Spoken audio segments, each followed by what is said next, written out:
pessoal, sejam bem-vindos ao UFSB na TV, seu programa sobre arte, ciência e comunidades no sul e extremo sul da Bahia, produzido por professores e estudantes da UFSB. E neste final de ano, estaremos entrando em clima de descanso e de férias. Faremos nossas entradas a partir de lugares como esse, belos lugares nas cidades onde moramos. Aqui é o Mirante Ai Que Lindo, em Santa Cruz Cabralha, que nos permite ter uma bela vista, como já diz o nome, da bacia do Rio João de Tiba. O UFSB na TV. No programa de hoje vamos conhecer uma parceria entre a universidade e a comunidade tradicional de Guaiú, vilarejo de Santa Cruz Cabralha, que tem contribuído para enfrentar um problema ambiental na região. Em reportagem de Caio Turbay, estudante de jornalismo da UFSB e oceanólogo. No quadro Notas Culturais, Larissa Paulo foi assistir à peça O Branco dos Réus, que estreou no Centro de Cultura de Porto Seguro, um espetáculo solo do egresso do curso de artes da UFSB, Venderson Ferreira. E no quadro Direitos em Pauta, Hortência Brito, estudante de Direito da UFSB, conversa com a Defensora Pública da União de Porto Seguro, a advogada Tatiana Câmara.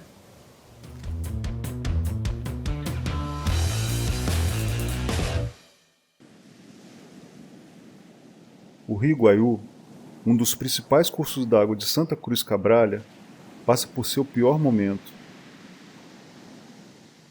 Com a barra fechada por acúmulo de sedimentos, o rio se mantém isolado do mar, comprometendo a circulação das marés e o equilíbrio do seu ecossistema, ameaçando diretamente o manguezal. Com o fechamento da barra, a comunidade reclama da mortandade de animais e plantas no mangue, além das cheias durante as chuvas. Para entender a questão, nós viemos até aqui acompanhar um grupo de professores e estudantes do curso de Oceanologia da Universidade Federal do Sul da Bahia. Essa aproximação nossa da UFSB aqui com o Guaiú, principalmente com o pessoal da Associação GADAP, foi a partir de uma reunião do Conselho da APA, o Conselho de Gestão da APA Santo Antônio e Santo André, que o Adriano, essa personalidade e liderança importante aqui do Guaiú, falou dessas dificuldades que o estuário vem atravessando, né? E em função justamente da disciplina que a gente está ofertando, eu e o professor Marcos Bernardes, de Estuários e Manguezais, a gente viu a possibilidade de acoplar os estudos, né, a prática, as atividades de campo da disciplina com as preocupações dos pescadores e das lideranças e da comunidade em si daqui do Guaiú. Que basicamente eles identificam, né, que o rio está secando, que o rio está sem força, que falta vida no manguezal. A presença da universidade marca o início de um diálogo entre a ciência e a comunidade no Guaiú. O conhecimento tradicional dos moradores se junta à investigação acadêmica, numa tentativa coletiva de compreender o que levou o rio a se fechar e como devolver o equilíbrio ao estuário. Nós temos um rio que ele foi de base para a sobrevivência alimentar de quase todas essas famílias que sobreviveu aqui nesse Guaiú lá no início, quando eu falo há mais de 50 anos atrás. Então hoje, nós pensarmos que nós não temos mais um habitat marinho que possa trazer sobrevivência para famílias, por exemplo, para as famílias que estão em situação de vulnerabilidade alimentar, e esse habitat hoje ele não está mais pronto e preparado para poder sustentar muitas famílias nessa nossa comunidade. Sem falar que o fechamento da barra está matando os manguezais, matando toda a biodiversidade marinha, além de o rio também ser uma área de escoar as águas de chuva do nosso território. E quando essa barra fica fechada, principalmente por meses, se já chegou o tempo dessa barra ficar 6 meses fechada, muitas residências chegam a alagar por questão de não ter vazão suficiente para o rio. A gente vem observando o processo nessa bacia e em outras de redução da vazão dos rios, e com isso essas barras, esses estuários, eles começam a perder a capacidade de se manterem vivos, como a gente tem visto aqui a questão do manguezal. Com a barra fechando, isso dificulta ou às vezes impede a entrada de água salgada, e o manguezal vive da mistura da água doce com a água do mar. Então, na medida em que acontece esse fechamento, ainda que temporário, pode causar problemas. E também temos o efeito aí, nesse caso, do ambiente marinho. Então, a gente tem as ondas, essas que a gente vê na praia, geradas pelo vento. Essas ondas ajudam a fechar essas barras.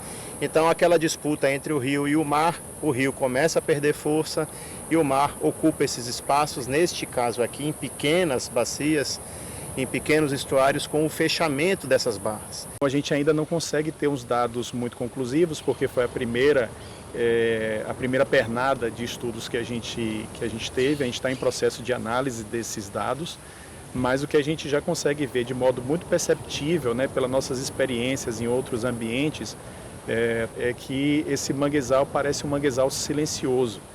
Geralmente, quando a gente vai no manguezal, a gente fica ouvindo os estalos, fica ouvindo o manguezal reagindo.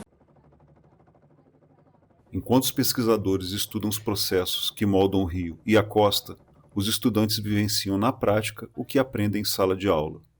No encontro com o mangue, a teoria ganha vida e o aprendizado se transforma em compromisso com o futuro das águas.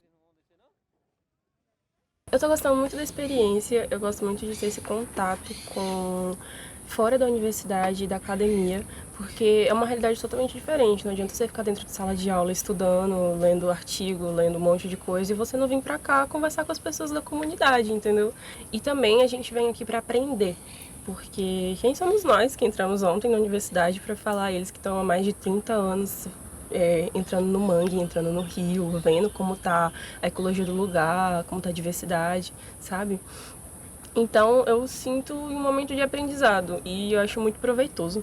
A partir do movimento de abertura artificial com tratores, com máquinas da barra do Rio Guaiú, tem observado um crescimento, um retorno à vida. Então vai depender muito de atividades humanas para a reabertura ou mesmo de marés mais intensas.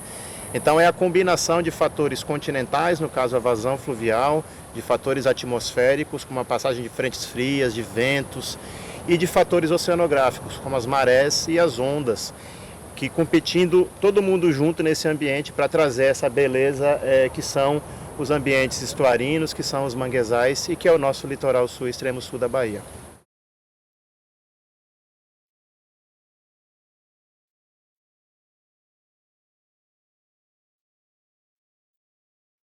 Uma coisa é uma coisa. Notas culturais da UFSB. Um coletivo artístico vem ganhando espaço. A Bifurca Produções, que reúne artistas recém-formados na Universidade Federal do Sul da Bahia, apresenta seu segundo espetáculo, O Branco dos Réus, no Centro de Cultura de Porto Seguro. O Enderson Ferreira, ator do solo, formado em Artes do Corpo em Cena pela UFSB, conta como se deu a criação do Branco dos Réus. Bom, o Branco dos Réus ele surge no período de TCC, né, onde a gente começa com a construção, e aí eu estava pesquisando em torno das dramaturgias negras, né, um dos pilares foi utilizar a dramaturgia negra da Funarte, e aí eu fui me identificando com alguns textos e entrecruzando essas dramaturgias, até me levar a ponto de lembrar de memórias e de vivências pessoais, e isso aí combina a junção desse espetáculo, né. Éder Rodrigues, diretor e fundador do coletivo, fala sobre a importância do tema e os desafios para a concretização. O processo de direção do espetáculo Branco dos Céus, ele nos trouxe um desafio muito grande, que é falar sobre a violência no nosso país, e em específico aqui no nosso estado, que é o estado da Bahia, né? Então o espetáculo, ele traça uma linha que vai do Rio de Janeiro até Caraíva. E uma das propostas do espetáculo é exatamente fazer a reconstituição desses fatos violentos que ocorreram, porém a partir de um viés sensível, trazendo para esse jogo que o espetáculo propõe exatamente provas que jamais vão estar constando nos autos e nos inquéritos. A Bifurca não se restringe aos muros da universidade. A projeção é que os espetáculos possam circular por todo o território. Inclusive, já receberam um convite para participar de um festival internacional de teatro que acontece no Chile no ano que vem. A abertura do espetáculo é surpreendente. uma moto real vira parte da encenação. Os faróis, os sons e o jogo de luzes encantam os espectadores. No entanto, a euforia de início dá lugar à apreensão. O tema do racismo mexe com quem está presente. As luzes e a performance artística criam um ambiente e prendem a atenção do público. No decorrer do espetáculo, o clima é de tensão. Casos de racismo ocorridos na região são citados.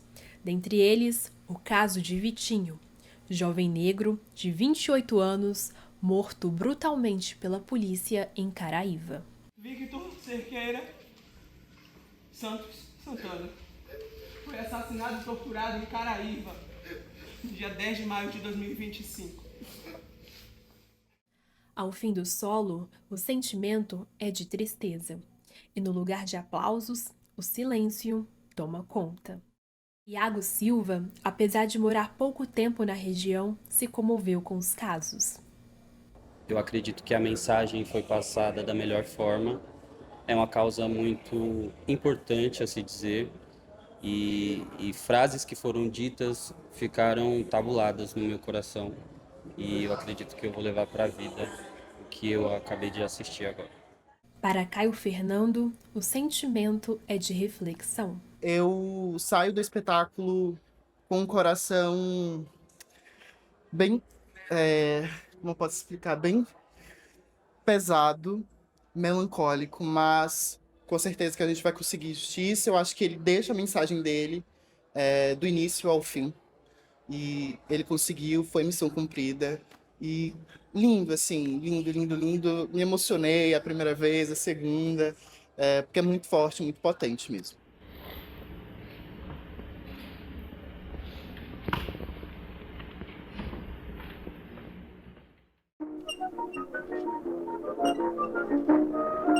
Direitos em pauta.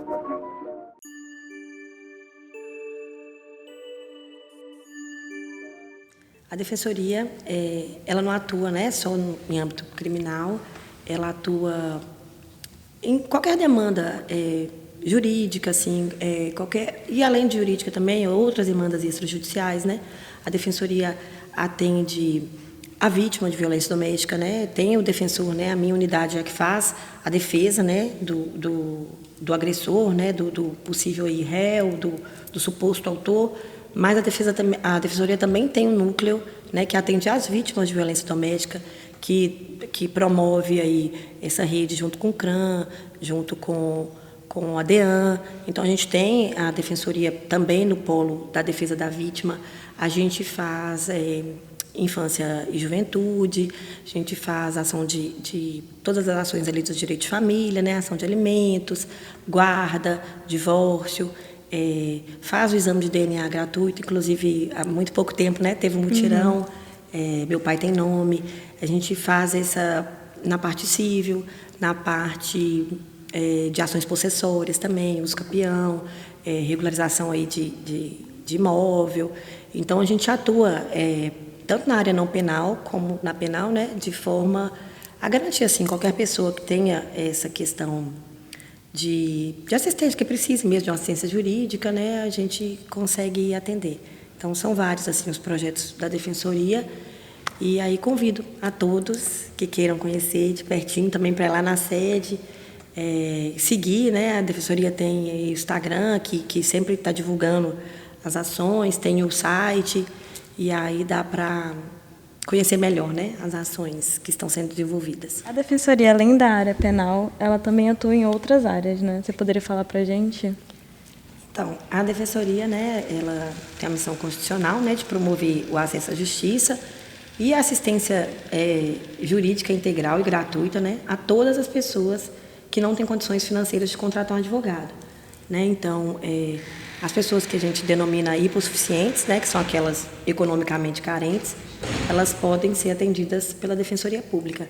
E algumas pessoas, né, alguns grupos que a gente considera em situação de vulnerabilidade não precisam sequer demonstrar renda, né, que são as mulheres vítimas de violência, indígenas, pessoas idosas, crianças e adolescentes, pessoas com deficiência e diversas outras pessoas não precisam essa demonstração de renda, essa comprovação de renda.